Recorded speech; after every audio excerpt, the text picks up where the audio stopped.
Guess who we got on tonight? My Netherlands Hotep Dutch is in the building. I had to do it. Aquarian Anarchy, you know the place to be. We are live.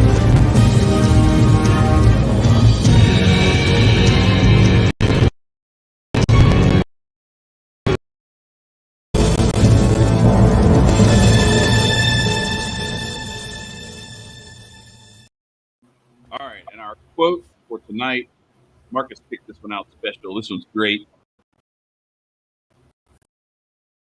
From Friedrich Hayek, not an argument against organism. One of the most powerful tools human reason can employ, but an argument against all exclusive, privileged, monopolistic organization, against the use of coercion to prevent others from doing better. And with that, we bring my man, my Netherlands Hotep Dutch, up to the stage. Welcome, brother. Well, thank you. Thank you, Chad. Did I scare you a little bit there at the beginning? Juneteenth is around the corner, and you finna play a dangerous game like that? I was about to say this show's about to be extra lit.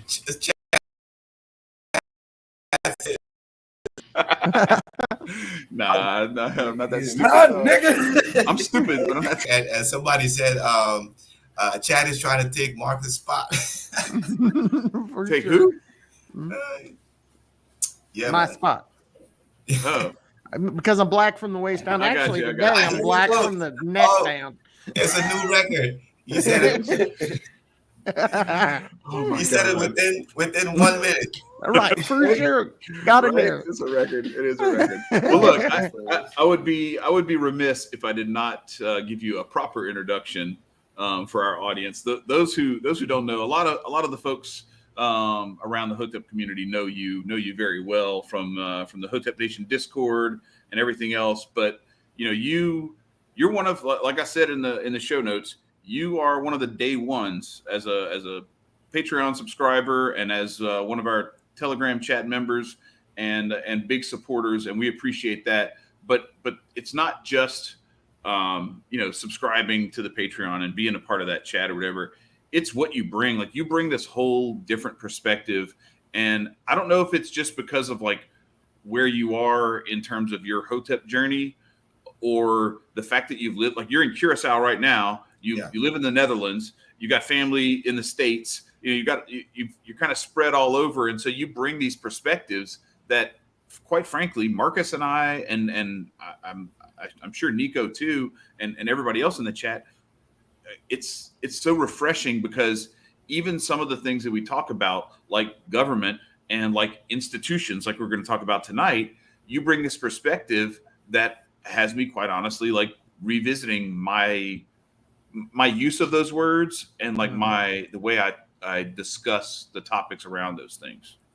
Yeah, I mean, but somebody, my uncle asked me yesterday. He asked me directly who you are, and I answered him. I said I have to answer in two ways. There's my physical self and what we call my spiritual self. Mm-hmm. And to answer that, my spiritual self is I consider myself a balancer, and I've always had this comment that I bring some other perspective, is because I am trying so hard to understand the world. So if I hear something, I want to know what the other side is. Mm-hmm. So that's why when I met the Hotep Nation, and I saw this perspective, I was so happy that I could bring another balance to it, and still, because my point is to try to find the edges in things. So if you say this, even though I agree with you, I will find where the edges of what you said. That's always been a part of my nature. I think that's wise. It's beautiful. Too. Yeah. For me, it's the people that are afraid to look at what is against you. The people that don't understand why. For instance, from my perspective, people that are want the government to do a bunch of shit for them and all that kind of stuff, not understanding why they do that would take away from our own education on why we need to argue against what they're talking about, because if we don't understand their arguments, then we'll never reach them because it's their argument. Yeah, and that's I always asked why, and I've had that problem with while I was young. It wasn't really a problem, but you know, my parents were always telling me, just stop asking why. But I can't. It's me, and that's why really what brought me kind of here, because I started asking myself when I was living in Curacao. That was a lot of my youth. Being black for the most part wasn't an issue, and as soon as I stepped out of Curacao, what part of you isn't black? I'm just. You said for the most part. You said being black for the most part. I was like, is this Marcus's Marcus's alter ego or something? That you ever been called white from the waist down or something? Oh no, that's no good. What was that, Nicco? I'm sorry. I said, you ever been told you speak white or something? I have, yes, I have. Yep, there you go. I do get that. That's your whiteness. Yeah. Anyway, continue where you were going. I apologize I'm white from the waist up. I'm from the neck up. I don't know. Oh my god. That's great. So I always wondered why I'm black, or I started asking why am I black, because it felt like a curse after when I stepped out. So that's the main drive that took me to this path that I am right now. Because first I thought, hey, we must have done something for people to be so mad at us, because I saw the same being treated the same way in every part of the world. Because like I said, I travel a lot. It's because my mom is a travel agent, so she took us everywhere that she got a chance to go. And she would have to tell us, okay, you're gonna have to stick with me because they see us as different here. And I'm like, why? Because when we're back home, there's people like them that don't, we treat them okay. So what is going on? So that's where how I got it. Well, that's where this curiosity took me, and this was the most interesting thing to me.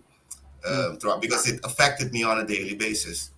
So when did you really start to dwell deep into the black culture and understanding like where we come from, or the history that you have to uncover type?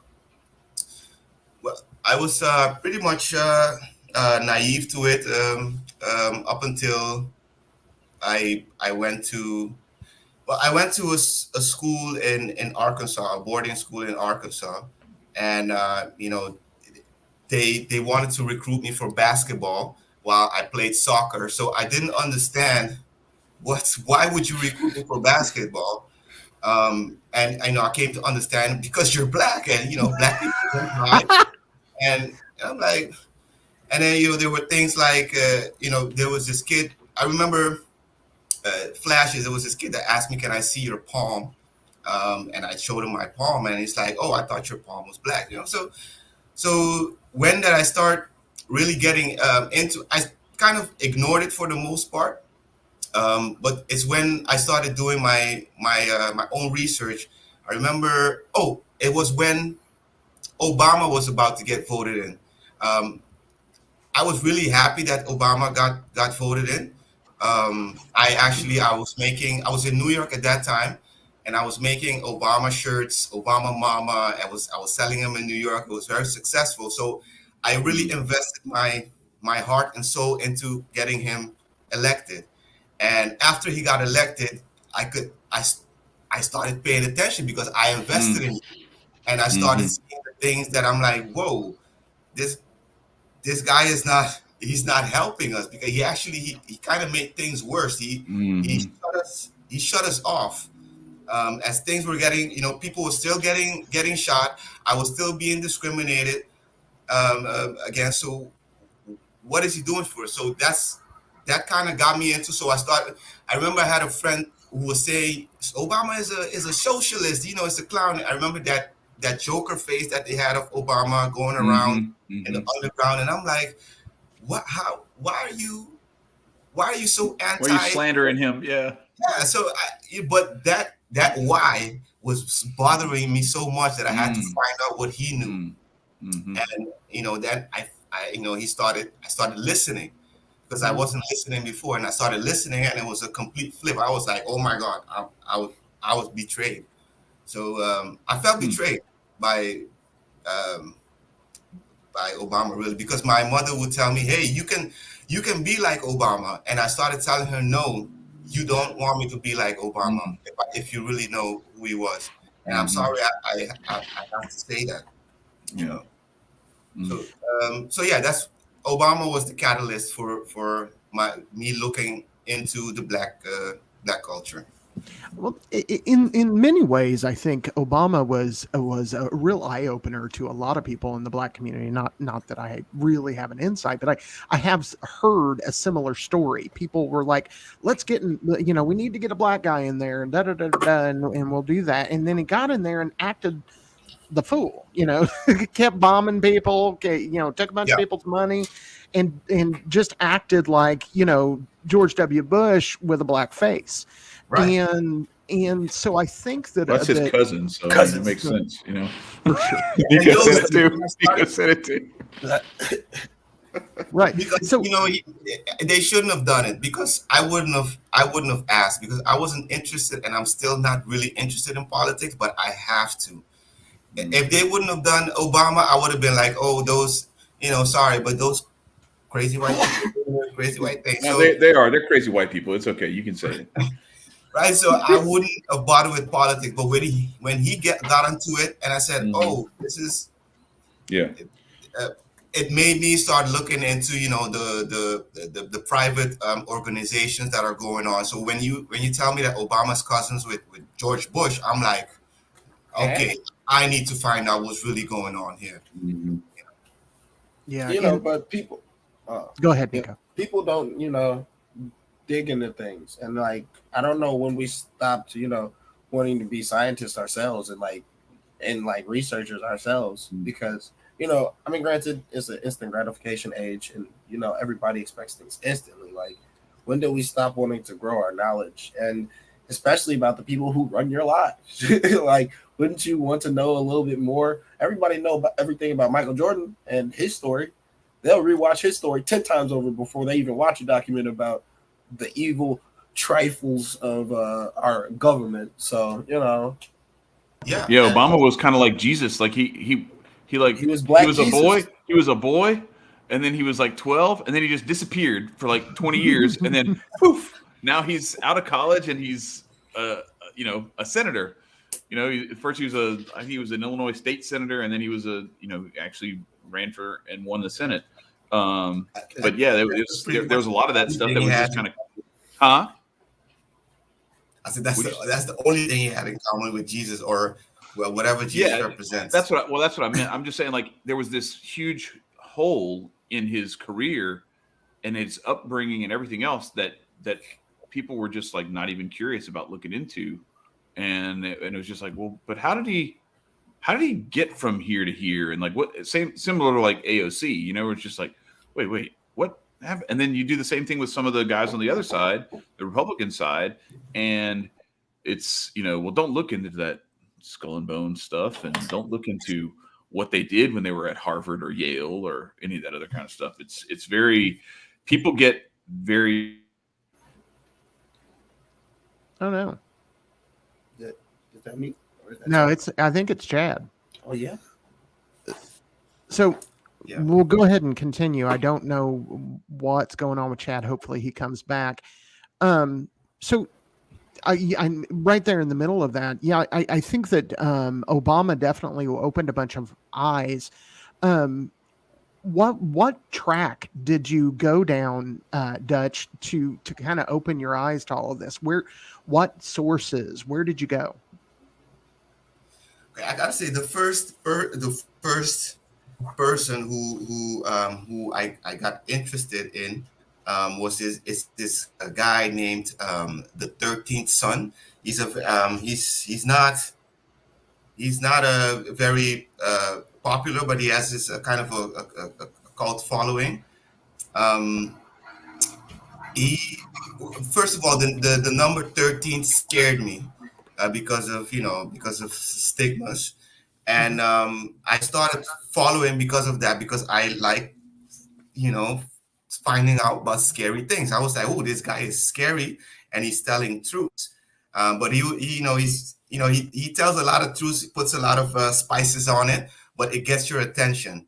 So I started following him that road, and that really opened up my eyes to what is going on in the underground.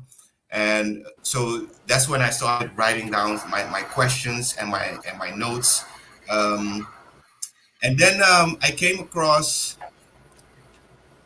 briefly came across young Pharaoh. I'm hearing a hissing. I briefly came across young Pharaoh at some point. Yeah. Okay. Yeah. When he was still young with his when he still had his short dreads, I listened to a couple of things he said, and again I went into my book, started writing questions, and but still it wasn't enough for me to say something. I would just say something to my girlfriend at the time, be like, hey, this. But when was it? Oh, and I would also follow Joe Rogan, because this was somebody who would slice through the truths of things. He asks a lot of questions. I wouldn't say too. that he Yeah. was. Yeah, I wouldn't say he's particularly. He has his place in society, as far as if as your first step, if you wanna open your eyes, it's good to go listen to some of his things. And then now here's the funny thing about me. I usually, when he had, maybe you could say this, when he had black guests on, I would skip them. I would be like, no, I want to hear what the white people are thinking. And then there was when they're just talking to themselves. when they're just talking I to want to another. hear their conversation. And then for some reason, I saw Hotep Jesus, and I didn't skip it. He completely. I was like, "Here's my brother!" Like, I saw him. I'm like, "This I didn't is know what that's I how was you talking found about." him. You found him through the Rogan interview? That's crazy. Yeah, but I thought I found him through the Rogan interview, but afterwards I saw a couple of videos of him, but when he did the Starbucks thing, it came across my path. But I was like, okay, it was kind of, look at this clown, but I like it. But I didn't know that he had all that intellect. I got his joke, but I didn't. It wasn't enough for me to grab onto it. But that came a few when I really started following him. I'm like, oh, I know this guy. So it was kind of through him, and then I realized that I also knew Shaka Akmos from back then, when Hotep Jesus reintroduced him. That I saw Shaka Akmos back then also. As I'm going, because at that time I was deeply into what the 13th Son was saying. So I was, so these videos would pop up of them, and but I would go back to listening to that. So yeah, that's how as soon as I saw him, I'm like, I need to meet this. I need to contact this guy. This is my brother, or my spiritual brother. He speaks for me. In a spiritual way, I need to support him, because he's kind of my mouthpiece. I felt, I still feel that way. So that's I don't remember what the question was. I got a bit too excited there. No, I think you were good. So you continue to talk about spirituality, and that's huge. And we talk a bit about spirituality in our chat. But explain to us where your spirituality takes you and how you infuse that with your Hotepness, if you will. Well, my parents were a mix of Protestant and Christians, so that already kind of confused me because I'm like, how what are you guys doing really? Like, I know you're trying to give me a religious freedom and ask me to choose, but it's making me see through the cracks. It's making me see that both of these are not real. So I went through this path where I started rejecting. I started rejecting religion because I saw the cracks. What I didn't know at the moment is that it's a type of institution where you get information on a need to know basis. So I had to break that down, try to seek, even say that there is no higher self, and that we're all like I started getting into the Darwin theory. But then I realized that doesn't make sense either. But then I started within myself and started noting the signs, and I'm like, there's something here with me. I'm not doing this alone. And that made me discover what I call the higher self, which is what is connects all of us within us. So now, actually, this happened to me yesterday. I remember that I have an uncle that is a Jehovah's Witness, and we always used to make fun of him because of it. But this time when he approached me, I was like, I understand what you're searching for. It doesn't matter what you call it, but the fact that you're searching for it, I respect you. So it was a complete turnaround that now I'm like, anybody who wants to be in a religion or whatever, as long as it has the common principles, as long as it doesn't include blindly indoctrinating people without explaining to them, I'm with it. I want you to do that. I respect people who want to seek religion more than people who want to seek money, for example. Nothing over family. With your family, seek these things. So I don't judge anybody's religion. I don't know what to call my religion, but I just want you to have one. Amen, brother. Love it. That's me in a nutshell. Like, for sure. That's me in a nutshell. I don't know what to call it, but like, it's a higher being. Like, why try and put a label on something you have no comprehension of? Like, there's something's coming through audio. I don't know who it is. I think that might be Chad. That's me. It's this air conditioner in this hotel room. I'm sorry. It's just if I open my mic, that's what it is. If I close it, it's not. But it's all good. I'll turn it off. I'll mute it. Can you turn your gain down? Is your gain all the way down? No. Let me check it. There. Where you at, All right, Chad? Y'all keep going. Yeah. Is that better? Can y'all still hear me? Yeah, I can't hear it. Okay. I can't hear I'll leave my gain down then. All right. So continue. Yeah, continue. Dutch. Sorry about that. So that was pretty much it. What I think of religion is just I think it's great. If anybody that's a great segue into kind of the topic of tonight, right? Like the idea of institutions and institutionalization. And you brought in a really interesting perspective to us and to the whole. If y'all aren't following Dutch's channel, it's really there's a lot of really good stuff gems. there. A lot of gems, yeah. And he's got his. I covered the boring stuff. Right, but he's got his drive-through, which I love. It's a great twist of phrase there. But he's got some other really good stuff. And the one that you brought to us was this, and it was really well put together. Like you went through and you got like your video clips and your B-roll and your little graphics and everything to make it to where as people are going through listening to what you're saying, you're actually providing some visuals too to accent it.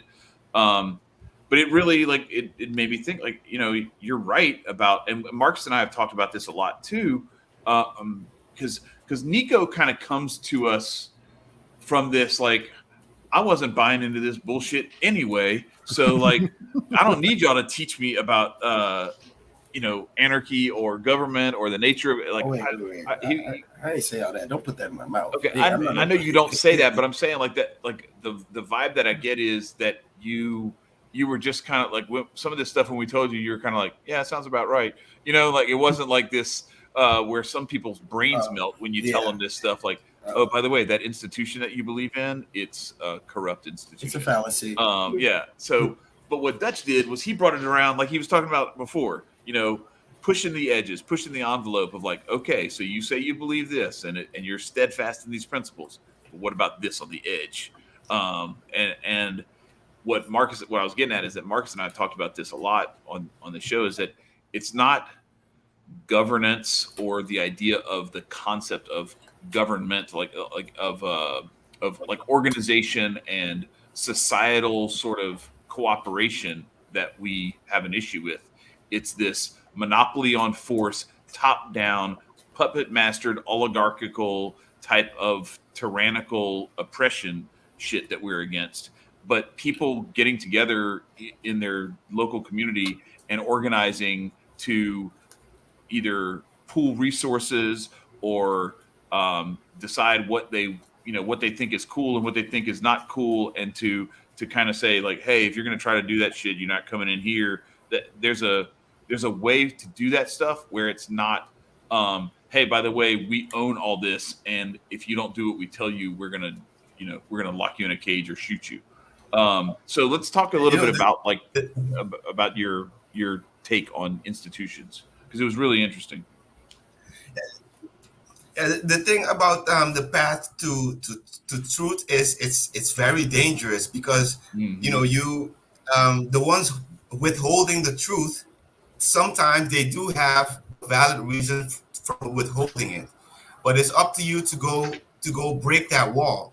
Now, if you don't have the know-how, you're gonna break that wall and you're gonna cause damage to you and the people around you. If you don't know how, you're gonna go around that through, and then those people will have the opportunity to say you're wrong, but your intentions were right. So I say that to say, because I was at the path where I realized, oh, these institutions are the ones hurting me. And, right before I said, burn all institutions, I realized, hey, no, we built this. We built these things. Some people up with these things, and now if you decide to go against them, you're going to have to go through the institution. And I'm trying to find a way to go get directly to them and leave the institutions alone for the most part. Now, the other thing you mentioned is that the monopoly on this the system, violence. That because of the large quantities of people who are being bunched up together.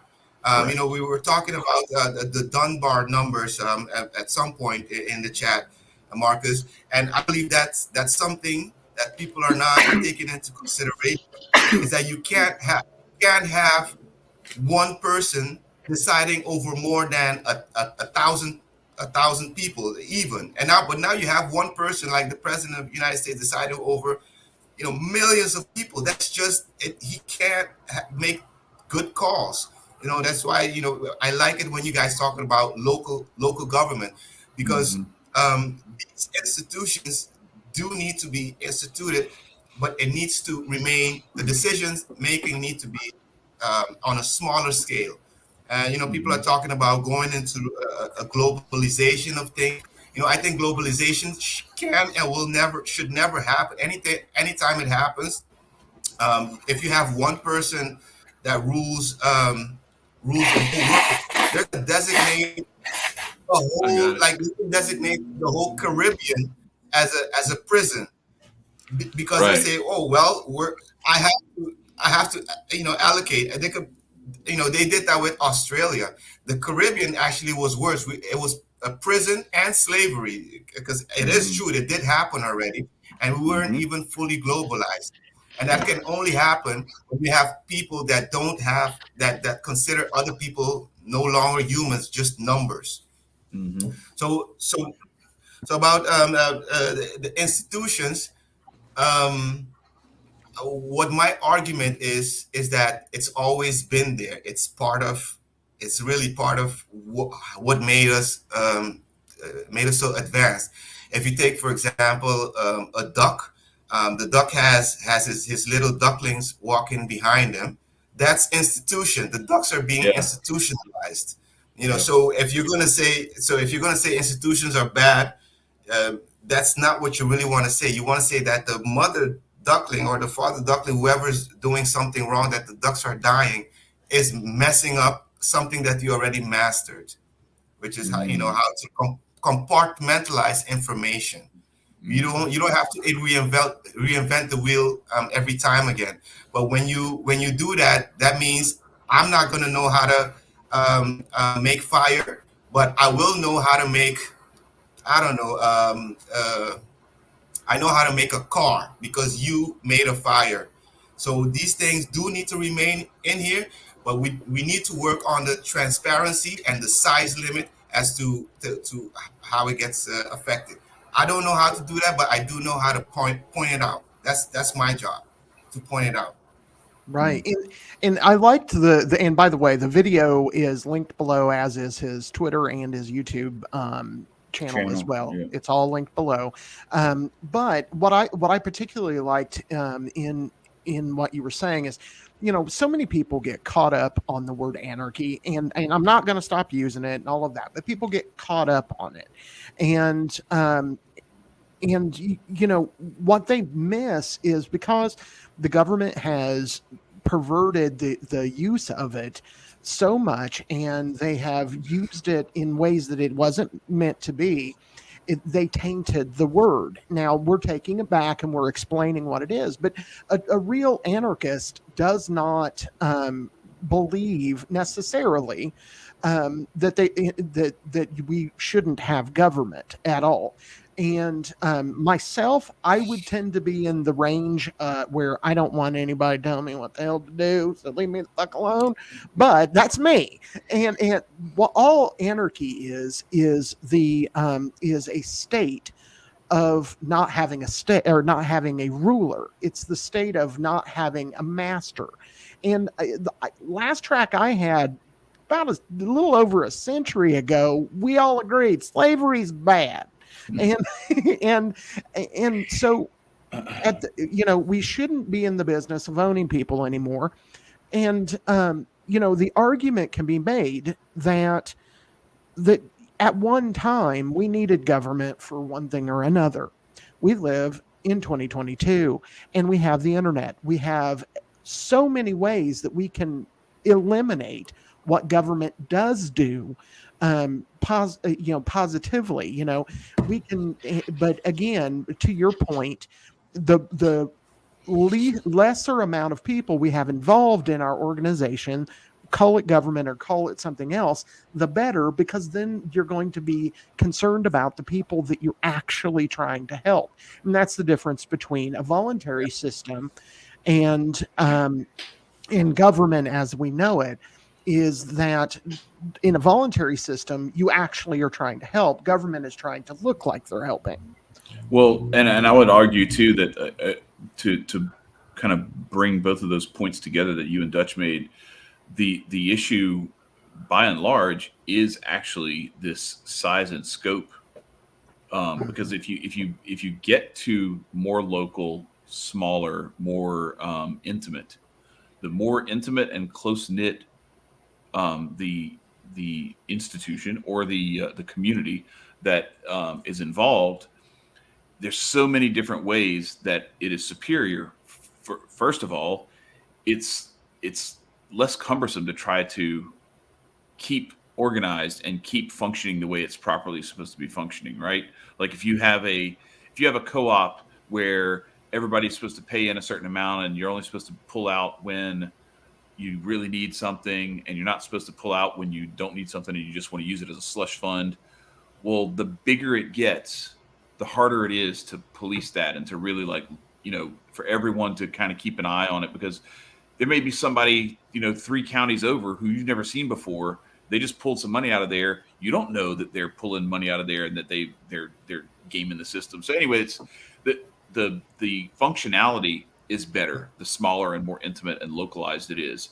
The corruption potential is much lesser when it's that way, because you have when we're dealing with people in DC and you have these staffs of people that have never been elected, that they just got appointed to those positions, and then the senators get run out of town and the staff is still there.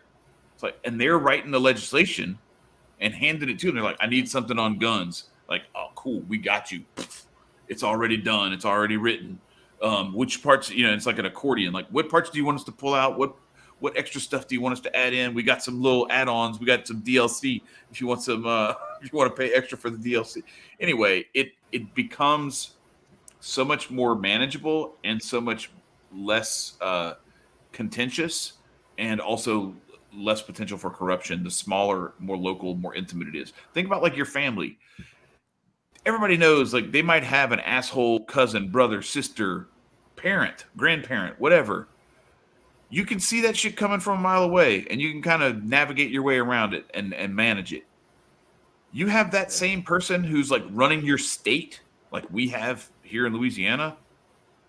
Bro, it's terrible. And that's just a state of like 4 million people. Like what Dutch is talking about. You take that to the president, where it's 330 million people, or the WHO, or the UN, and it's now you're talking about like 8 billion people. You're setting it up to be corrupted and to be horribly mismanaged. And the best thing, when it's something that big and that globalist, the best place you can be is out in the middle of nowhere in a community nobody gives a shit about, because you're, at least then you can have your little local community and nobody's going to mess with you, because there's not enough fake freedom. Yeah, exactly. There's not enough. I think that's, that everybody who's progressive these days, they think going global is the best thing we can do because we can save the climate or whatever. Mm-hmm. They're doing it for all the wrong reasons. And I'm like, you don't know what you're asking for. You're asking really for tyranny. That's what people are wanting a king. Yeah, and that's the only way the half of the world can be destroyed by one stupid decision, is if you leave it in the hands of one person. Mm-hmm. And that makes me wonder, who are the people, because what's really driving this globalist thing is because the earth is dirty, the animals are dying, all these people who have these benevolent reasons to do things. You're pushing for something that if you take a little moment to study, and I'm sure they did, you would know that you don't want that. But on the other side, we do have to be concerned about certain things. But this is not the way to do it. It's not leaving it up to someone. It's saying it's making, and that's why what I'm trying to bring to the world is having your principles in check, your morals, your values and ideals, because this is really the formula for you to use your common sense. If you have these things, you're not going to be stupid. You're not going to just throw something away outside, because you're going to be like, hey, would I want somebody to do that in my neighborhood? And they're not teaching kids principles. They're just saying follow. Just trust us, we'll fix it. I think that's very, very, not to use your word, Nick, very nefarious thing to do. No, that's what the word means. So it's like you can't get mad at it. But no, question: what is your viewpoint on climate change? I don't think we have enough as humans to affect the climate. I don't even think we know what the world really is made of. Let nature do its thing, and I think nature is a consciousness, and if you do too much, it'll take care of itself. But at the same time, I'm not saying just throw something away. You have to be in balance with nature. Climate is going to change because we're in like some sort of a, I don't know what simulation The reality cycles. in. There's cycles to I it, don't though. It's always has Massive been. cycles. Yeah. So from I stopped paying attention once I heard the same people saying, yeah, it might be climate change, and this and that was supposed to happen this year. But then they talk about, we first of all, since we had an ice age, What happens to ice? already having an ice age already tells you that the climate is going to change. So what makes you think you're going to have an effect on it? And they're talking about the ozone layer having a hole in it, and now the hole closed when we had this pandemic because nobody was going out. I'm like, come on, stop it. It's the transition. It's the transition. The thing that I like combated with is like, okay, so how long have you been on this planet? Oh, okay, a minute amount of time. Okay, do you know how cycles work? If we're in a floating space, let's just say space, right? And we're going around rotations. What makes you think like 5.3 billion years ago, like there wasn't a seasonal change for that planet? And then we're going through another seasonal change because we're in another part of space, closer to the sun, further away from the sun, and there's seasons and cycles to absolutely everything. You cannot disregard that. So it makes you think that this planet will not have its own season. See, and I'm just a simpleton. I go with the Larry the Cable Guy take. Cycle. You have a concept of it. What got us out of the Ice Age? Were the dinosaurs driving Range Rovers? Yes. Right. For sure. Volcanoes are necessary, baby. Emitting all that smoke. So again, this comes back to your initial point, though, Dutch, and that was that the solution to because I personally think that we got some pollution going on in this world. Duh. Yeah, I mean, for sure. But I don't hate the planet. Shit. Right. But the solution isn't to put it in Barack Obama's hands or this moronic asshole we got in there now or Donald Trump's. That's not the solution. How many people? Right. It is our solution. How in all of this stuff, everybody knows this. They go to work, and how many times you go to work every day, you do the same job all the time, and you've got to do rules that somebody who has never done the job, who is telling you got to do it because they've somehow became the manager or the supervisor or the CEO or whatever the fuck they are. They're telling you got to do it this way, and you can't do it that way. I worked for a pharmaceutical company doing packaging, and they, because this idiot we worked with kept cutting herself with a knife, you had to have a knife for the job, had to have it. So the solution of the morons in charge was stop having them have access to knives. Had to have a knife for the goddamn job. You had to. There was no way to do that without it. Right. Yeah. And so it comes down to, and everybody has had that instance that they've put some asshole in charge that doesn't know what the fuck they're doing, and he doesn't listen to the people who actually do the job. That is an experience. Everybody that experiences that is having a bit of an experience of anarchism. They're saying, hold up, this moron doesn't know what the hell they're talking about. How about we decide? And so again, I think that often to go to your word, the institutionalization of humanity, the way that we are conditioned to just line up and follow orders and do what we're told in an institution, and I mean like a prisoner kind of way, is absolutely the problem that we're running into. It is amazing what happens when you set a people free.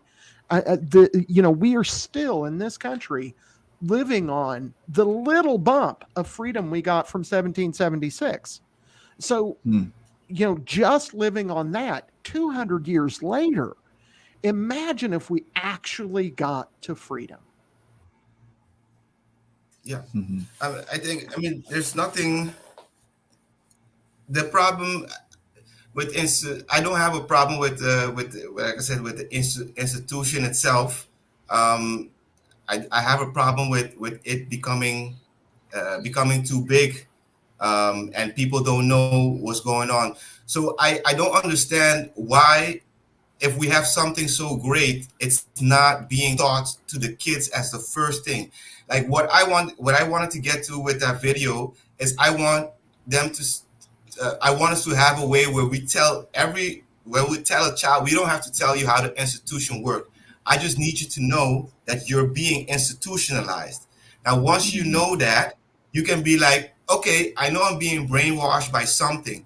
Let me go look in the hood of this institution, see if it's something that resonates with me. And we never had that option. It was just, you're just in it, and if you happen to get out of it, you're going to be seen as an outcast, and you might react adversely, and you're going to end up in jail, while your intention was just like, hey, this doesn't match with me. And if you just tell people from the beginning, hey, you're being conditioned to things. Right. When you get older, you can decide if you want to continue that. And then there will be transparency as to whoever's all the way in there wouldn't be a place for these private organizations to be, doing what they're doing, and nobody knows, because nobody ever follows the yellow brick road, is it, to the Wizard of Oz? Am I confusing two things? No, that's right. That's right. it. That's right. Yeah.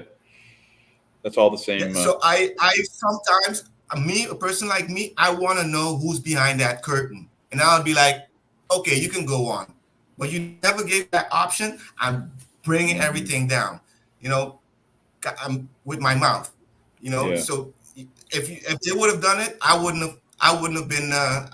My eyes wouldn't have opened. I would have been like, okay, oh, that's what's going on. Okay, cool. But they didn't do that. They try to hide it. They made a mistake, because now I'm awake.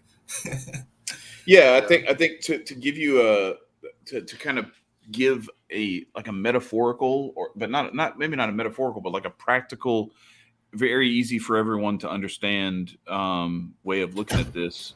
Well, at least people who play or are familiar with sports.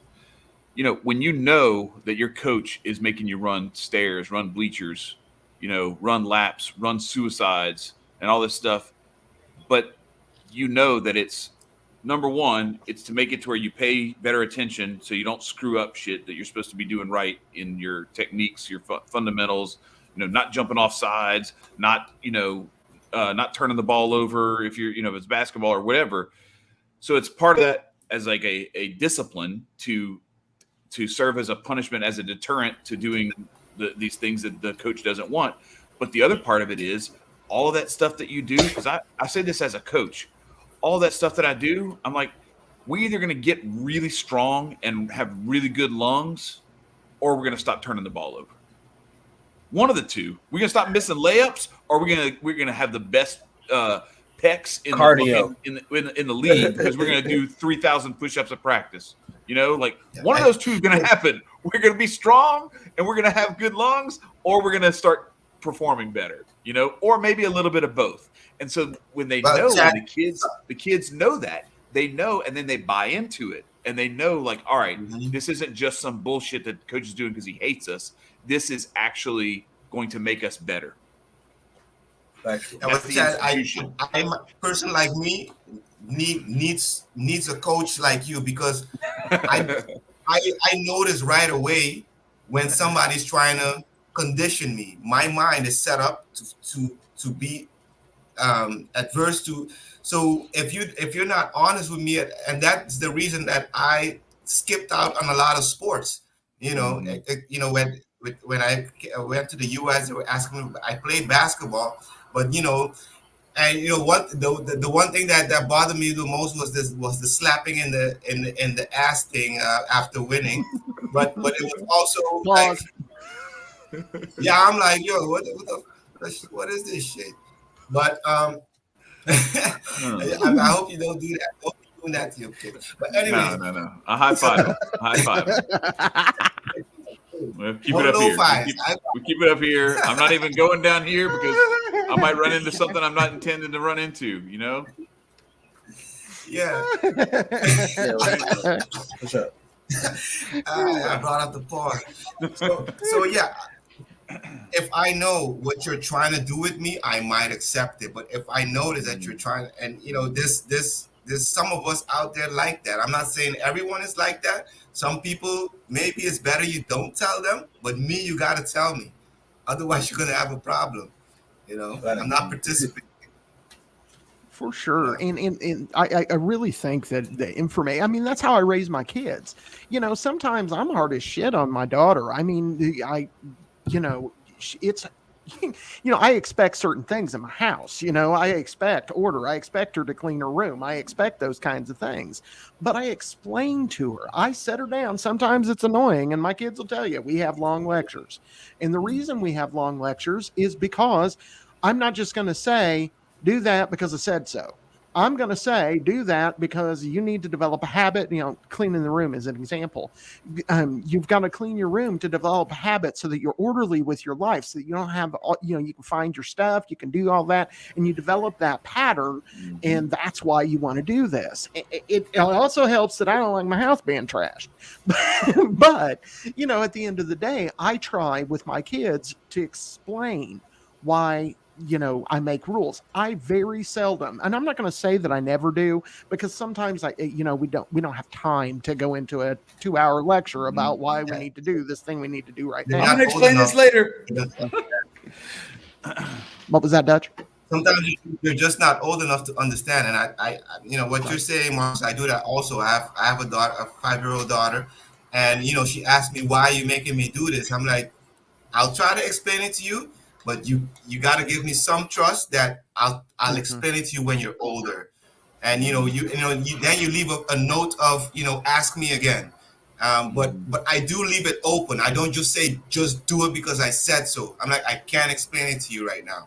And I think I don't know how many people, if I'm like a 1%, 5% of people who are allergic to being blindly institutionalized. But honestly, I think it's people who have, who are prone to, there are some people who are born prone to, I guess, to say being criminals, or did something went wrong with them? No, it's a rebellion sort of thing, I think. But you're talking about like people who actually have like nefarious motives, that they're like destructive. Yeah. They're just naturally destructive. Those people need to be blindly institutionalized. And because it does happen once in a while. We're like, okay, we need to put you in here because you're fucking shit up, but those people are not the majority, so don't treat us like the majority. That's my whole thing. Can we dig into that a little bit? Because I'm curious. I want to just, if you don't mind, like just like a philosophical exercise. Like, at what point do you think you could recognize that someone has like a natural propensity for like destruction and like sociopathy, for lack of a better way of putting it? Because I think I would contend that without a whole bunch of extra examples of like toddlers who present sociopathic tendencies, I would contend that most of that comes from some of this like blind institutionalization. Some of they don't, something doesn't vibe with them. They push back. They get beaten into submission, and eventually it's like bottling up something explosive that is building pressure. Eventually, something's going to give, and that's when you see later on as adolescents some of this stuff actually rear its head. I wonder if you even see, like the Michael Myers type thing. Like we see like Michael Myers officials. Yeah, we see Michael Myers as like this kid who's like torturing animals, right? But what we don't see is what happened before that put him in the position where he thought that was okay, or B, was using that as some sort of coping mechanism because he didn't feel alive unless he was like creating and inflicting pain on himself or someone else. Well, I think what I really think is Michael Myers could have had a place in this world, but he was stuck in one system, which the result is he's going to be killing people. He's going to be killing people. Maybe he should have been maybe should have been a mortician, and he would have been happy. But because he messed up by killing a few animals, and they punished him for it. I'm not saying he's a good person, but some people have the mind for, I can't see blood. Dissecting I something. freak Yeah, out. I'm with you. Yeah. My sister's a Yeah. nurse, and like I'm like, nah, man, I can't, like people shitting on me and like, vomiting on me. Like, nah, that's other people got to do that, because I'm not about that. Like I couldn't do what you did, Marcus. Like I couldn't be a funeral home director or whatever. Like I could not. I'm just be like, thank God there's people who do that, because I don't want to be the one. When they're dead, you don't have to worry about killing them. I just think but it's gross. definitely- I just think it's gross. I don't want to be around it. That's what it is for me. I mean, but what if it is dead and then it comes back? Do you have to kill it again? Or is Oh it? God, here we go. Anyway, where were you going? You were going somewhere, Dutch. I'm sorry, I cut you off with my being grossed out by stuff. I think there's definitely people who are born with different thoughts than us, because I've seen it in animal. I'm not comparing ourselves to animals, but I've seen it in what do you call it, when you have when a whole bunch of dogs are born, one of them is crazy. Oh, a litter. So Yeah. most of the time when you have a bunch of puppies, one of them is like kind of like off, and then the mother would eat it up or just trample it, be like, you're not coming in here. So we don't do that. Yeah, we don't do that as humans. I agree, and I think that you're right that there are people that are just born that way, that are born fucked up, and is there an easy solution to that? No, there's not. They expect us to have a solution, but I'm sorry, I do not have a solution to the psychopaths that are being born, but they shouldn't be rewarded. The system that we currently are living under, the people that are like you're describing are rewarded for their evil. They're rewarded for not caring about other people. They're rewarded for that. And that's, it makes me think of, the Sioux Indians controlled 1/5 of this country at one time, and they did not use a penal system like we do. They just ostracized people. All right, sorry about you, you're a dickhead. Bye. Get out. You're not allowed to be in our tribe no more. Bye bye. And no, you can't be involved anymore. And for the most part, that worked. Now, that's still not a complete solution, because they talked about where this group of shitbags would get together and go do a bunch of bad things and blame the Sioux for it. And the Sioux were like, it wasn't us. We didn't do that. That was these assholes. And so there's not an ultimate solution, but the one we're using right now, where we put them in charge of millions of people, that shit ain't working. And, Because like you say, like psychopaths or people who are narcissists, the way the thing is set up, they get the jobs because they go for it. I don't understand why the system is set up that way, but what you were saying, that we don't have a solution for them, is I think we did have a solution for them, which is institution. And you gotta, I think we gotta invest more into identifying, because like I said, the example of the dogs, the mother knows instinctively that, hey, you are going to mess up this whole thing, so I'm getting rid of you, because they don't have an institution like we do. But I can put you in an institution. Now, I'm very careful when I say that, because I don't want to say, just because that could end up putting it. Probably that's what happened. We started out that way, and now we have like the private prison system, and we're filled in with mostly Black people, because Black people are identified. People, like I said earlier, I go to another country and I'm like, I'm a criminal, or hold the purse. Yep. Like, damn, this shit happens here too. What the hell? We're seen as the aggressors all the time, due to the overflood of bullshit portrayed on our people. We're just very emotional. Just deal with it. I'm sorry, but like at the end of the day, we're very verbose with our emotions. But other than that, we don't mean you no harm unless you want to start dirt. Well, so Yeah. on the thing with the institution, you were talking about like institutionalizing people, right?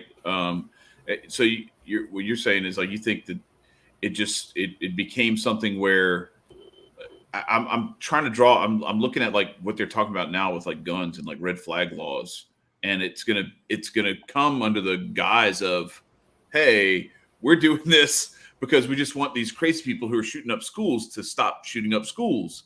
But then it's going to be like with some of the mental institutions where it's like, hey, I don't like this person, so send them to the mental institution because they're fucking up my game over here that I'm running.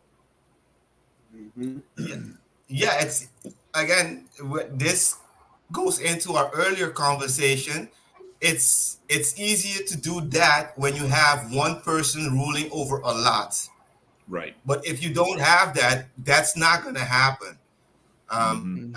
as easily. And that's exactly what happened. So they found somewhere to suppress your human self. They found it. We found out it's called prison, and now they're using it for all kinds of shit.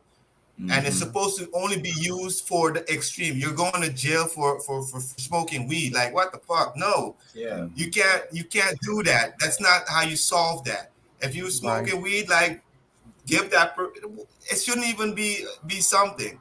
So and now you're going to jail because of your skin color. So again,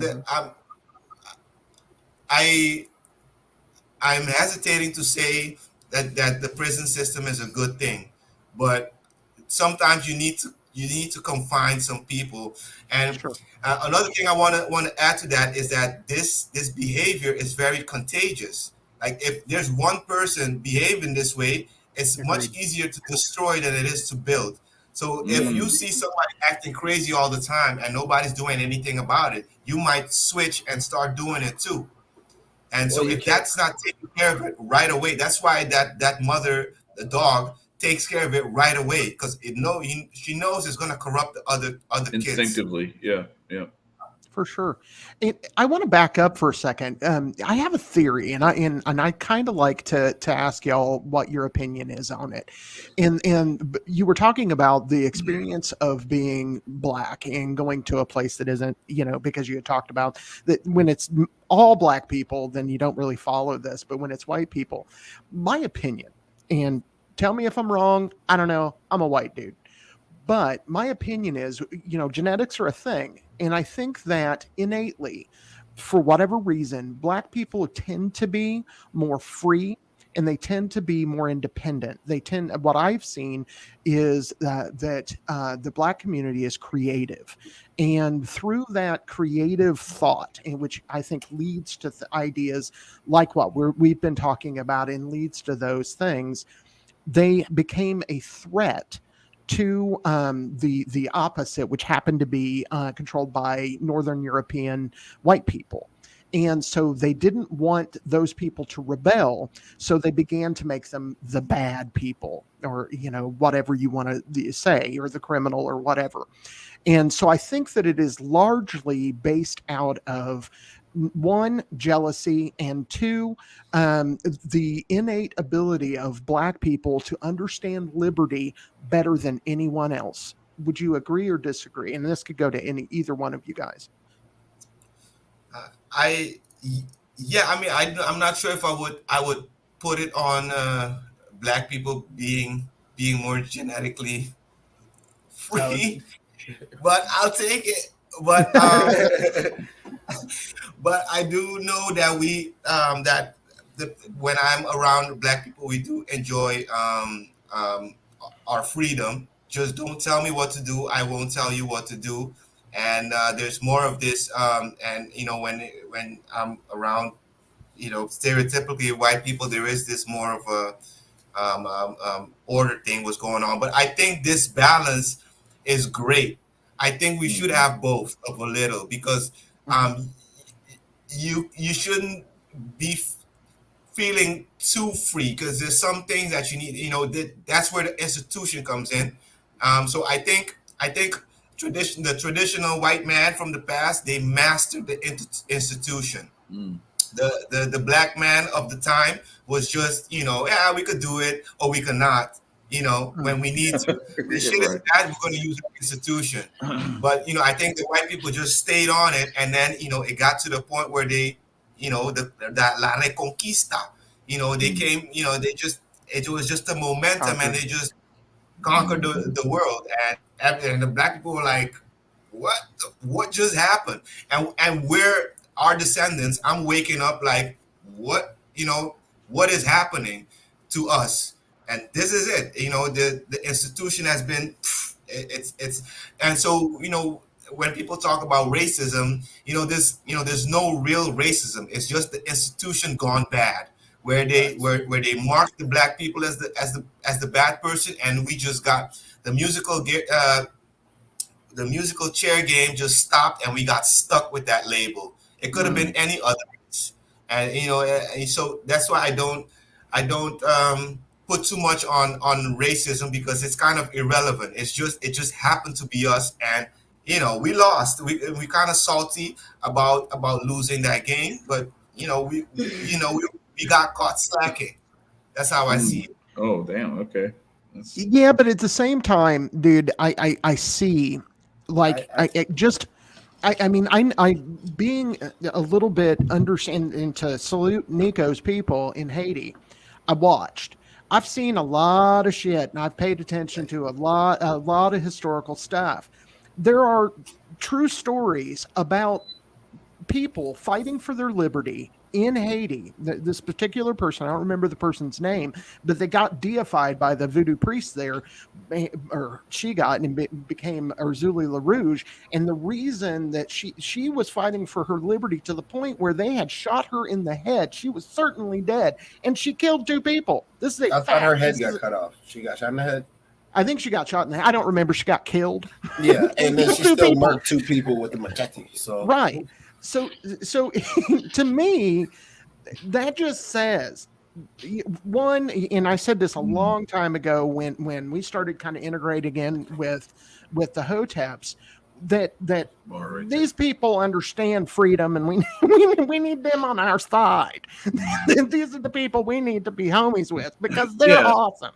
Well, and also we need to be helping to support that struggle too. That's the other part of it. Like I think that the difference for like a lot of what I see in the political sphere is that both the left and the right tend to use black people as shields.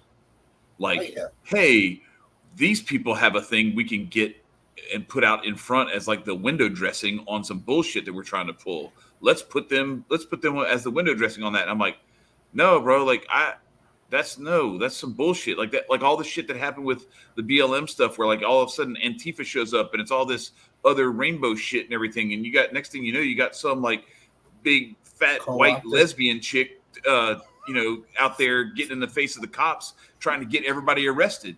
And I'm like, what the fuck are you doing? Like, you need to get behind and like listen to what people want, and then try to help them with whatever you have as your talents, help them to get what they want, and don't go over there and try to fucking run shit. That I think is the problem, is that it's not just, hey, we need these people on our side. And I'm not saying this is what you were saying, Marcus. I'm just saying, like, that was a bar by Jabari, but it's not just, hey, we need black people on our side because they understand the struggle for freedom. It's like, if anybody understands the struggle for freedom, it's the people who had their culture, their language, and their history stripped from them, and we need to help try to do whatever we can to help restore that, and to learn what we can from what it is that would make that community whole again. Yeah, very true. That's what Jabari said. What you put on the screen is basically the answer to what you asked me, Marcus, because I do believe, we black people do have this more sense of liberty, but it's because we've been stripped of everything, and that's the humanity coming out. Like, no, we need to get back our You got nothing left to humanity. lose. Yeah, you got nothing left to lose. So let's go. Yeah. And I think the difference between people like Chad and I. Yeah, we got some Haitian shit going on in the right. What are you doing, Jabari? I thought you were from over that other place. What are you talking? So anyway, Jabari's people. Shout out to Jabari's people. Wait. I would if you know, you know who Jabari's people are. Anyway. So the difference between us is when these ass clowns that are trying to use the black community, they go, okay, let's put them on the front cover. Chad and I go, let's take notes. Yeah, right. I'm listening to your ass because you know what the fuck you're talking about. I need to learn this shit. Yeah, what can I do to help and not be like, I'm not trying to be the white savior either. Go ahead. Go back to the point though of you guys helping us. It's very necessary that you guys show help, but black people need to get their shit together, because you can't put another black person in the room and say, go be with your brother. Motherfuckers have to get over their beef. That is I'm having so much problem with that. I was just in the Netherlands, and I don't really go out anymore because I'm done with that shit. But I went out. My friend came to visit me, and we're both black, and we're going out, and it's all white people, all these Dutch people, and there's this one black dude, and he's just walking around not saying anything to anybody, but he sees us and he's like, "What you doing here, nigga?" And I'm like, why don't you do that shit with them? Like, what are you doing, bro? Like, why are you looking? What are you doing here? These are my white people. Right.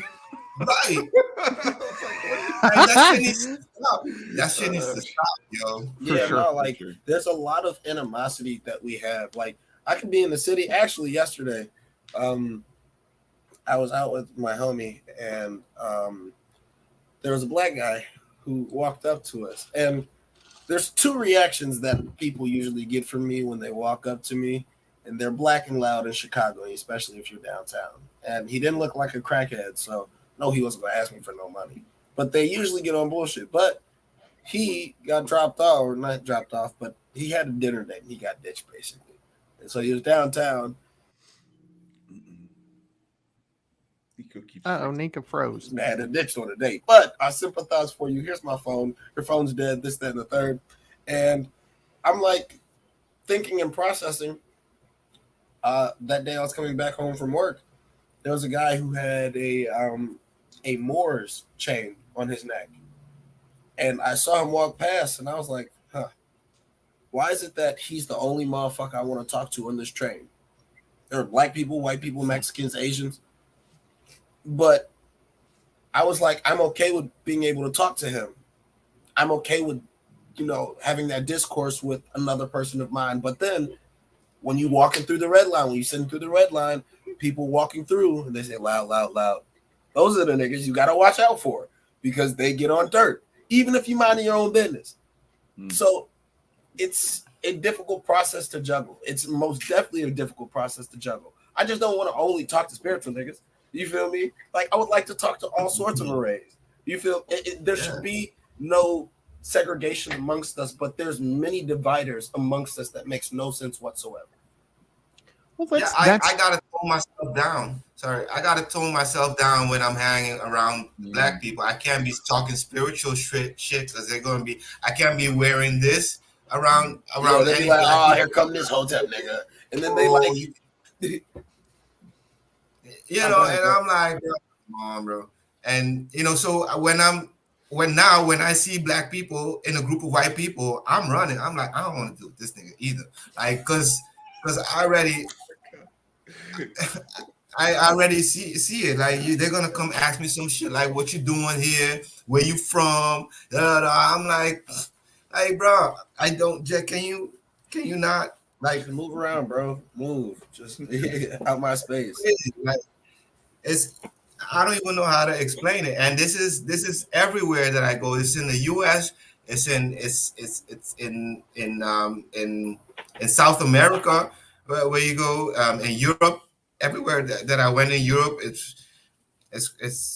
It's not cool. I don't know what it is, but it's almost like they're policing black people. I almost thought that this guy who might be like an undercover agent trying to test me out, because he came up to our faces like looking up and down, like he stayed quiet for like 30 seconds, see how I'm gonna react. And I'm like, why would you? Everybody's looking at you doing this to me, all these white people, and you didn't do it to none of them. And but these are the things, that we talk about. This the things that I talked about in my book, kind of, the things that I experienced when I got here. I kind of prefer the racism of the white man, because I know where it's at. It's like, I don't like you because you're black, go over there. And but when I get to my own people, it's either you come down here with us, but we're not going up there with you. Facts. It is a difficult conversation to have, because it's like, all right, Brody, your people probably still believe in certain aspects of religion and life, and I'm coming to tell you about a certain spectrum. And like, for example, there's a lot of hood black my niggas who are just straight Christian and Catholic from their people, but then the moment you come in and say, hey, I have something else, get that shit out of here. Don't try and tell me about today's mathematics ass nigga. Like they just start to bug up on you, and it's like, for why? Like, why do you feel this way for when I'm trying to present you knowledge that you won't even experience? Black people don't like having different experiences, apparently, especially in the hood. Like, they will never leave their block. That's a universal thing. That's why I was thinking too. People just do that. People are very protective and defensive of some shit that they haven't even really spent that much time digging into. That's one of the reasons why I appreciate Dutch so much, is that he's like, okay, I believe this thing, but let me take it over here and try to like see if this disproves it, because I don't want to be out here believing some bullshit, like that. To a certain extent, we all need a little taste of that, and I think that's how a lot of us got here. Like all four of us on this screen are here because we saw that, like, okay, something's missing or something's a little bit off.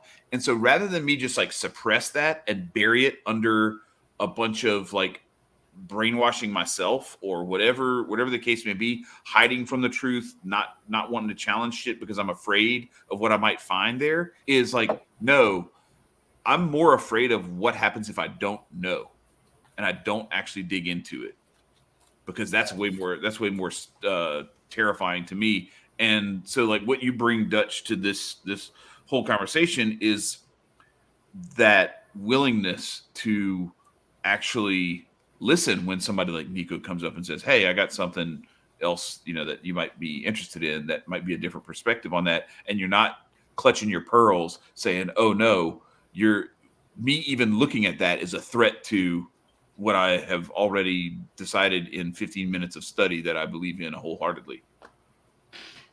And that's what I love about the Hotep community, because someone like me, I can't really belong to a community because it becomes too small for me, because they start making, once they're comfortable, they start making rules as to we're gonna stay here and nobody else can come in. But I noticed that from Hotep Jesus, I would come and ask him some questions by like, hey, but why aren't you doing this? Why aren't you regulating that? And he's like, because where I respect you as a human, and I would feel dumb because I asked him, but then I was like, shit, I'm the same way, but I would tell somebody that same thing, like, do what you do, don't ask me shit. But so I really appreciate it, and it's the only type of community somebody like me can be part of, because it is what it isn't, and shout out to you, Chad, Trish, Victor, all of you Yeah. that mentioned, because you guys really made my brain, gave my brain a home, my mind a home for like, okay, I could park it here for a while and be okay. I know you guys don't have other intentions other than keeping your sanity, Yeah. So this Yeah. this is where I can park my brain. I wholeheartedly appreciate this group. It was very difficult for me to. It's very easy for me to adapt to to different groups, but like with this one, there was really no conforming myself to certain parameters with this group. Like I could be open about it, a lot of things. I can speak on all the things that like interest me, and nobody's going to look at me crazy. They'll just ask more questions and Yeah, they try might and get. challenge. Yeah, They they might might challenge, but challenge it's it, coming from but the right place. and it's from the right place is growth. This is nothing but a place of growth, and for people not to be able to see that or recognize it, and like just dismiss this community as a whole bunch of black motherfuckers and a couple of white motherfuckers who just think they're doing great for the community. No, this community is nothing but an expansive group that most definitely is on a track to being something that can replenish the world. No bullshit. Yeah, There's too many. yeah, and Great I want it to things. grow the size that it grows. Like I'm not like if it's growing at because I only want people who will naturally stick to this. People who are like in and out, it's like, oh, you guys ain't doing nothing. This is not for you. This is for if you don't get it, you won't get it. Right. It's Right. it's not for people who are looking for a quick whatever. I want to be. It's just it's it's a place where you could have, like I said, I could park my mind in at the Hotep Nation. And Sure. I really appreciate what Uncle Hotep and Hotep Jesus did. I And don't then know the if he did it by ACA. accident or whatnot, but it happened, yo. So Yeah. shout out to them too. Yeah, and I think it's just at its beginning too. And because right now, what you're talking about is just a foundation. Imagine what happens 5-10 years from now when now you have learned to trust those people to not be shitbags. What happens in 5 to 10 years when lots of people have realized what you're realizing about this community and want and are that way as well? Because by that time, if you're being a dumbass, you're not going to stay because people are going to call you on your bullshit because people are being honest. So Right. imagine when that, because how long has Hotep's been told you've been around? 4 years. 4 4 years years? at the end of this month. The 28th is 4 years. Yeah. Right. So imagine what a decade will look like of the Hotep Nation. And, I'm a white dude. I'm an anarchist. But, for the most part, the Hotep Nation went, all right, you're a white anarchist. Are you on our side? Good. All right, keep moving forward. It was really that simple. So I agree. But with that, what brought you to our craziness? What brought you to the anarch wing of the Hotep Nation? Well, like I said, I like scary things. The same how I told you that the 13th song was a very scary man to me, but I finally I conquered that monster. When you started with Chad doing the chat, I saw the big A like that I see now. I'm like, oh my god, what the fuck did I get into here? Not soon that we're gonna have Mad Max and shit coming up. But as I'm listening to you, because I was there for your first podcast that you started with Chad, and I started listening. I'm like, okay, I understand what you're saying by the word anarch. Actually, that's what I do. I self rule as much as I can. I delegate some stuff to other people who wanna handle the boring stuff, but I want to be in control of my own life. you know. So I started understanding that, and I understood it to the point where I appreciate you so much that I want to. I eventually I could also spread what you guys are saying. As scary as it is, I want other people to find it scary, so and see that a person like me uses that word, because I'm not a scary person when you get to know me in person. I don't know if I might be a bit strange on the chat, but if you see it with my image, you'll be like, so why does somebody like you, associate yourself with that? So that's So it's basically me, my fear of my what is it, my innate my reason, the fact that I like conquesting my fears made me join you. Conquering your fears. Yeah. And Good. confronting them too. Yeah. Yes. Awesome. So where do you think, and just so everybody knows, there's also a book that Dutch has put out. It's in the show notes. I had forgotten it earlier because I was doing it in a rush, but I did get them in. And the book is down below. I've actually, I've owned the book for almost a year, and because of my schedule, I haven't had a chance to read it yet. But in brief, tell us about the book and what brought it. You touched on it earlier, but tell us what it covers and about what it's about. The book is called The Guide Through the Black Matrix. Basically, it's I call it a guide is because it doesn't have a interwoven storyline to it. It's the things that I wanted my parents to tell me when I was about to go on my journey of life.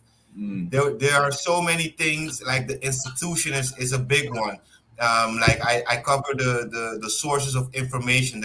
There's 10 main sources of information that you need to know that exist out there. One of them being the institutions, the other there's nature, there's a whole things that I cover. There's a chapter that's called the World History X, but where I cover how the black man lost the musical chair game that I just explained earlier. And what I try to do is I try to reset the black man's value to zero, because right now we're born with a negative value in this world. And it's my audience. It was hard for me to find who my audience was, but it was me at the age of 17. And I recently let my nephew read it. And, he told me the most interesting that he read in there was that I said about how the library is one of the most important things, most important pillars of our society, is because it makes that you don't have to reinvent the wheels again. So when you see things like burning of the books, and I think the Hotep also covered the Amazon Kindle conspiracy, the Kindle being a fire. Amazon Fire Stick as well the Fire Stick is actually what they use to stick in your TV. It's crazy that they chose those words. So when now I'm aware, I know what they're doing. We already know what they're doing. We can't prove it, but we see it coming. They're trying to burn the books again. And when you see that happening, they want you to reinvent the wheels again. I talk about the internet, how the internet is a blunder. So it's basically a guide for if you have a 17 or 18-year-old a kid and he's about to go on the journey, give him this book and get this knowledge, know what your worth is, and know what a human really is. So that's what I try to portray in this book. And so as it's a guide for, I really think it should be a pre-college course or something. I don't know. Basically, I want to reset your value at least to zero, so that you know that you're not a victim and that you can do this as anybody else can in this world. It's specifically to the black man, but anybody can read it. It's information for all humans, to know your value as a human. But I'm particularly focused on I put some extra things in there for the black man because I think they're the ones in most in need of this information. Well, it's also what this is I couldn't write a book about black kids. I couldn't do it because I don't have any, and I'm not one. We need to better better structured foundation on where we teach Black kids and where they're from, because every other kid can well, not every other kid, but majority of the kids, they'll be able to know where they're from, and they can feel like I have a ground zero. When you give somebody a ground zero opposed to looking in the dark, maybe I can go over there and start my origins, because we talk about it all the time. History is one of the biggest factors of life. And if you don't know your history, aka your culture or anything amongst that, you can get brainwashed like how we are today. These melting pots are good and all that, but they're not. Everybody needs their own staple. We can come to a mecca of a melting pot, but everybody needs their own staple. And therefore, when you set that ground zero with that book, kids can understand that, okay, I do have more to me. I can feel such as a human instead of 3/5 is what we are. Yeah, no, I always thought that the melting pot thing was an op anyway. I never bought into that bullshit. I thought we should be more like trail mix, we're all in the bag together, but the M&M's still the M&M's, right? And the checks is still the checks, and the pretzels are still the pretzels, right? And we don't have to it don't have to be M&M coated pretzels.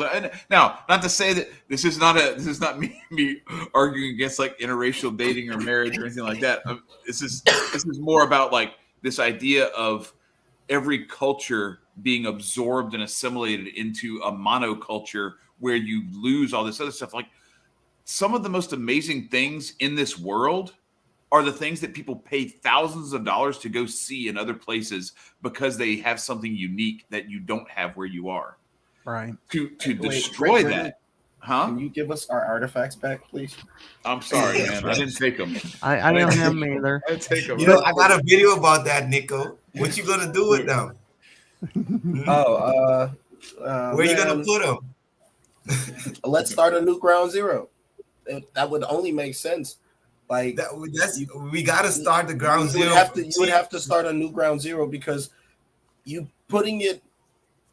Let's be blunt. Our history has been fucked thoroughly. So therefore, trying to all right, guys, let's just throw it right here. Let's just throw it back to Africa. Not everybody's going to resemble that. And on top of that, I don't believe that whole slave trade thing. We can talk about that later. But let's make a Mecca in America, because Black America is already a Mecca. It's already a staple. Everybody loves Black America and hates us at the same time, but they rip off us like no tomorrow. Yeah, word. Yeah. So if anything, make that right here. Put it back in America. I mean, I just ripped off it just now. I said, yeah, word, right after you said that.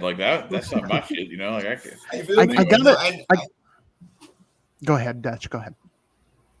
I lived in two different Meccas, which is New York is on a melting pot or Mecca, and Amsterdam is actually New York is the daughter of Amsterdam, and it's as great as those those concepts are, these are the destroyers of cultures, and if it's not done in the correct order, you're gonna get cultural chaos.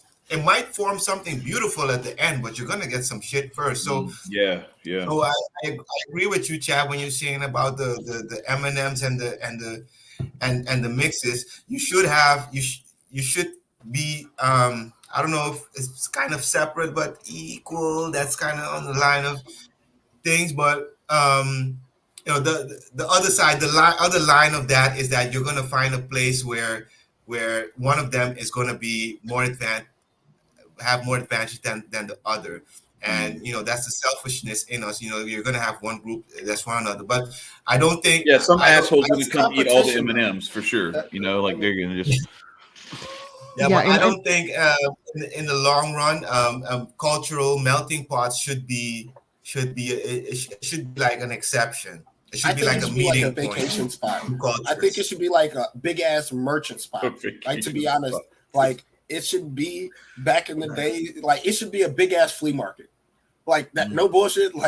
Everybody bring their culture to one spot, and we can diverse, but take your ass back home. You can chill here. You can chill here. Enjoy the different cultures, the different little sections, and then there could be one that's all intertwined. But other than that, go the fuck home. Yeah, And if you want sections of other places where they do combine, like, okay, yeah, no, we accept you, come on through. But like, other than that, there should be real sections. and let's be clear, this melting pot is bullshit anyway. They didn't fucking give you a melting pot. I've got the perfect example, and I thought of this when Dutch was talking earlier. I went to school and took art history, right? And in heart, because I'm going to channel a little bit of Uncle Hotep, the white man done took art over. I'll tell you that right now, because melting pot my ass. This book, which was the biggest goddamn $400 book I have ever purchased, it was huge. This huge book. In this book, that is supposed to be the art history of the world, right? You know what's not in it? Africa, China, or India. That's cute. Africa, China, or India. It's all Western art. Yes, every fucking bit of it. Every bit of it is, but melting pot. And this is in a liberal college, right? They don't have, and you're trying to tell me there's nothing Chinese, African, or Indian worth any kind of art? Have you looked at their shit for a minute? None. Not a one. I think they mentioned that they existed, but that's it. It was all Europe. It was all the Middle Renaissance East type shit. Yeah. Right. Well, no, because they went from the fucking beginning. They have like cave paintings from. Oh, they went back that far, but they skipped over Africa. Africa. Right. I mean, yeah. If you're gonna opt, go all the way. Right. Yeah. So, Dutch, we're approaching an hour and a half, or we're at an hour and a half. So I want to start directing towards wrapping up. I guess, where are you going from here? What's your plans? And all of your links are below, but if you want to plug anything at all, please do so. Well, it was hard for me writing that book, deciding who my audience is or what I'm trying to say. But I think, if I could say, I want to be, it's as pompous as it may sound, I want to be the ambassador of principles. I want to teach people that your morals and your values and your ideals are the most important asset that you have. That's your compass. If you don't have that, you can be fooled over and over again. But if you do have that, nothing is going to happen. Nothing can touch you. So I think I'm gonna start focusing. It took me a while to, I'm glad you could ask me this today, because a week ago I couldn't ask you. I'm glad you put this pressure on me by asking me, because I was I'm like, what am I doing? So I want to go forward, and I want to make sure that our principles are back in our kids, because it used to be through religion, but religion got corrupted and it got kicked out of education. But you would get it through that. So now, where do kids teach learn morals? In history class, in math class, what class? A TV. And it's crazy how because if you just look at Netflix and just look, I don't want to just go on Netflix, but if you just, it's insane how they're demoralizing our kids with pornography and all of that. And they're just saying, it's okay, you'll be okay, it's not real, it's fake, it's not real. And you don't know what's real and fake anymore. So you're easily corruptible. And that's my goal. I want to instill principles back in your values and all of that back into our society. Nice. Yeah. So I mean, there's nothing I want other than, if you want to support me, you'll get the book, and just give me a shout out, and that's all I need. I just need some moral support. That's all good. That I know I'm reaching the right people. But that's it. But other than, I'm doing it for my family. I'm good. So that's good shit. I wish I could reach more people. If I may, if we have a minute, I kind of want to dig into something a little bit that Dutch said, because I think one of these institutions, or one of these ways that the institutions, or that the different concepts have been kind of weaponized against us, is that I have to give a shout out to like the Royal Path podcast, to Vin Armani, and to Father Turbo and Andrew, for like what they have led. It's like 30 some odd episodes, but this idea of like you got the left hand path and the right hand path, and that super narrow, super difficult path that's not necessarily like the middle in the sense of like the mushy, kind of like what the libertarians try to say, like we're kind of like the Republicans and the Democrats mixed together. Like, no, that's terrible. Like, no, this is like finding that really, really difficult route. That's the route of righteousness that doesn't go too far one way or too far the other, too far to austerity, too far to like complete, do whatever you want at the expense of whatever happens. It doesn't matter. One of the things that happens is that we can think that to be confident and to step into our vocation, to step into the responsibility that the divine has placed in us and on us, is to shy away from that and to think that we are unworthy of saying something like, I want to be the ambassador to these principles, to the community, to bring this stuff back. I want to challenge you on that. Like, don't be afraid to say that. Step into that. Step into it with humility. Don't let that get out in front of you to where it ends up, pride. Shout out to 7 Deadly Sins month. Don't let pride come before the fall, right? But I want to read this, and so forget about some of her craziness. She's kind of a anti-gun Nazi and a bunch of other socialists and everything else. But I think she's a really sweet lady who just has some misgivings or some misguidance about how to make some of this stuff happen. But Marianne Williamson, everybody probably remembers her. She ran on the Democratic side for president. I've read this a few times. I'm just going to read it again. Our deepest fear is not that we are inadequate. Our deepest fear is that we are powerful beyond measure. It is our light, not our darkness, that frightens us. You are a child of God. You playing small does not serve the world. There is nothing enlightened about shrinking so that others won't feel insecure around you. We were born to make manifest the glory of God that is within us. It's not just in some of us, it is in everyone. And as we let our own light shine, we consciously give others permission to do the same. And as we are liberated from our fear, our presence automatically liberates others.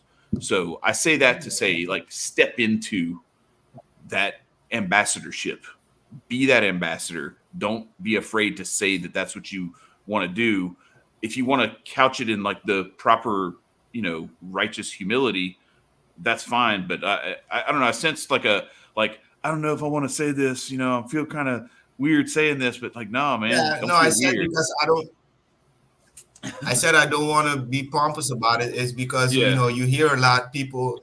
If I'm talking about my principles, people are going to assume that I have my principles all the way in check. No, I'm also working on it. I also have my struggle. So I don't want to come off as I'm perfect with my principles. I have my mistakes on a daily basis. I have to sharpen my pencil every day. So that's what I mean, and I appreciate what you say, because that's the thing I fear, that that people are gonna think that I think I'm above anybody, and I'm not. I just want you to know that you can do it's best for you to us. But I'm not saying that I'm better than you. I'm just saying it's easier than you think. Yeah. Yeah. So what I was getting at is that that it's not that you're putting yourself above anybody else or anything like that, but just I think we have a tendency to sometimes shy away from what we're being called to do because we see other people being pompous, being arrogant, thinking too much of themselves, and actually using that to actually weaponizing their own power and influence over other people. And so we think we can tend to think, oh, well, that type of influence must be bad. So let me not be like that. Let me just stay humble in my little corner and not be too loud. And I'm just saying, like, no, like there's a reason why. Because I've been, I don't know. I guess Dutch and I are the only ones who, like, we were Mogul Summit OGs, like, from just about day one. And I saw you go through the whole process of, like, putting this book together and, like, coming up with the title for it and everything. And so I know what it meant to you and what you felt like a tugging on your heart to do this project. And so recognizing that and seeing, like, that means that you also have a great responsibility to deliver that. And part of delivering that is not being afraid to promote it and to let people see it and put it out there. So that's all. That's the only reason I said that, was because I don't want that humility to get in the way of delivering it where it needs to be delivered. Right. Yeah. Again, down below in the comments, or down below in the description, or just 3 of them. Get him 3 of them. You need 3. Right. Got to get 3 of them to send over to friends and stuff. Get them all. Yeah. So, Nicco, do you got any thoughts? No, just beautiful.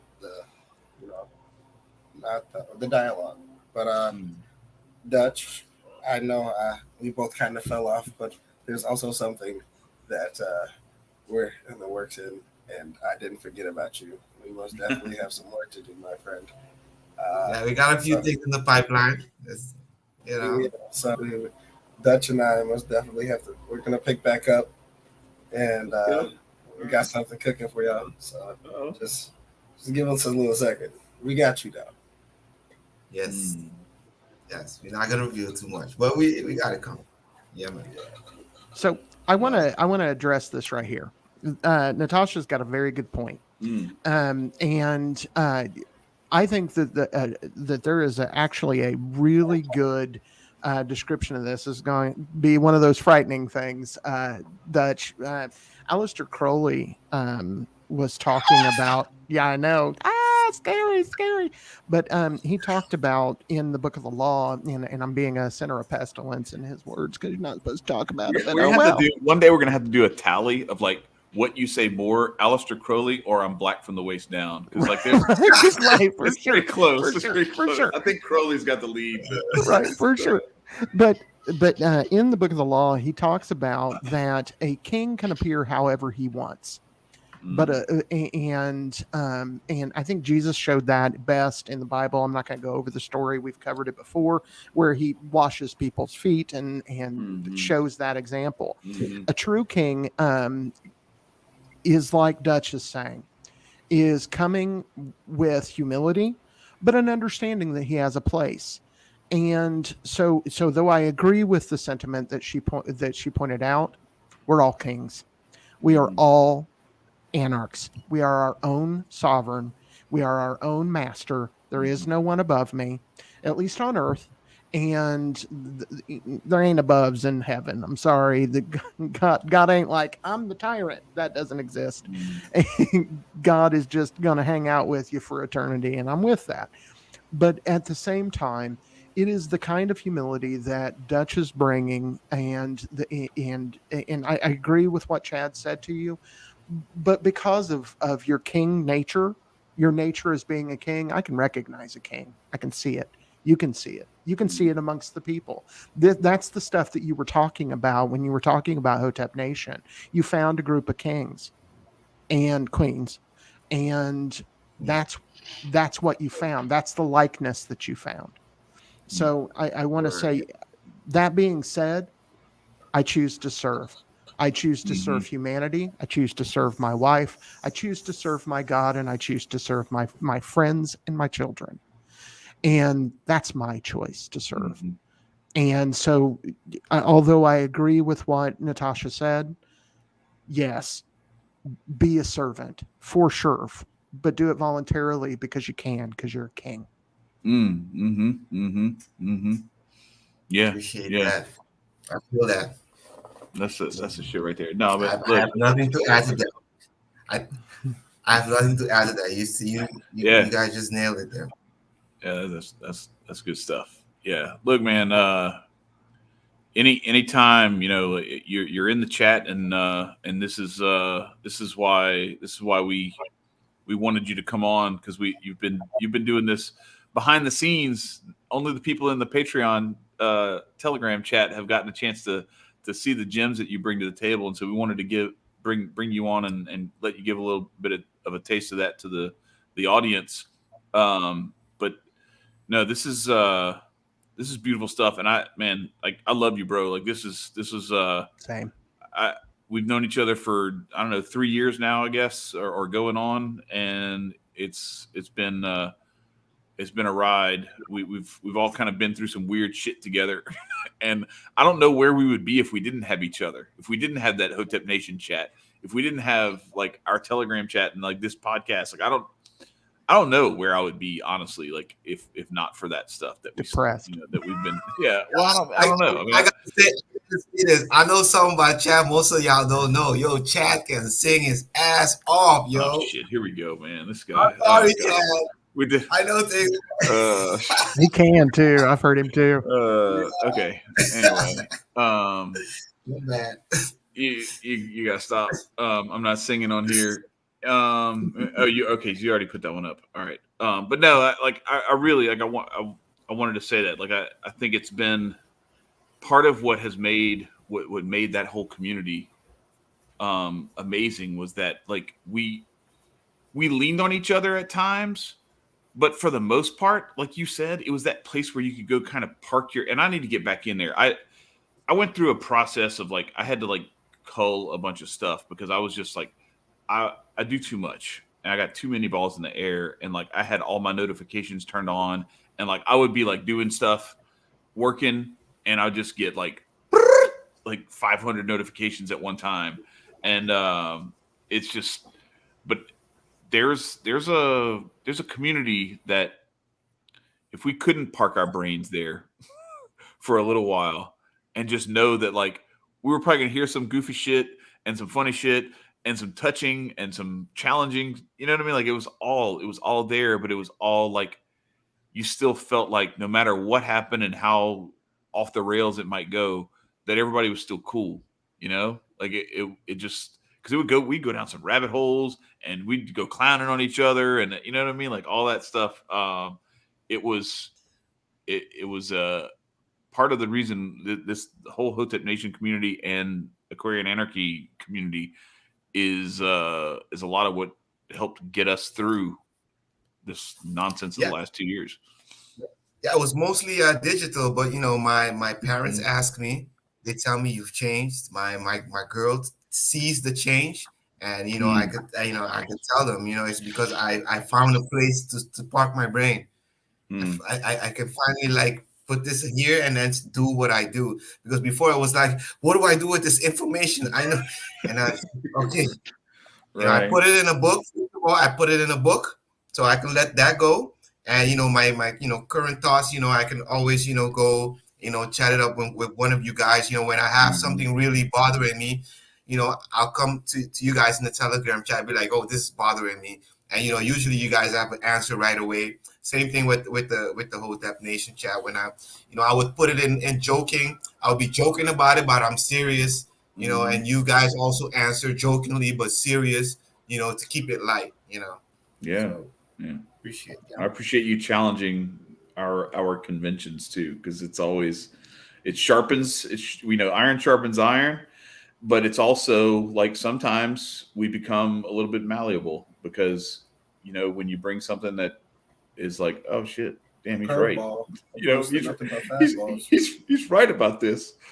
Maybe I need to adjust my my perspective on this stuff. That's what hanging around great minds and going into it with an open mind, where you can actually like, not just to say open mind, like it doesn't matter, I don't really believe in anything, and so I'm just gonna go where the wind blows, but being open enough to like listen and then kind of run it through the discombobulator, and then, you know, come out on the other side with either rejecting it or you know, kind of assimilating it into what you already believe. No, for sure. Good shit. Love y'all, man. Yeah, for sure. Audience too. We love all the people in the chat. Natasha, I see you. You've been in there grinding, banging out, and that's good stuff that she brings. Yeah, she's in there. For sure. Wasted Talent came through. Man, we Jesus had been here earlier. Yeah, we had everybody practically in here. Steph, Jimmy Stephen Dawes. Cornell was in there too. Yeah, Victor was in I here. appreciate all you guys. Steph Colonel. Jesus showed up in a while. I appreciate all you guys for coming to see Word. me, man. Thanks, bro. Yeah. Well, just know we appreciate you, and we're always a click away on the Telegram, brother. And everybody go buy his book. Did I mention buy his book? Go buy the book for sure. But you ready, Chad? Yep. Everybody Can else I say it? Yeah, go ahead. Yes, absolutely. Fuck Marcus. Stay free.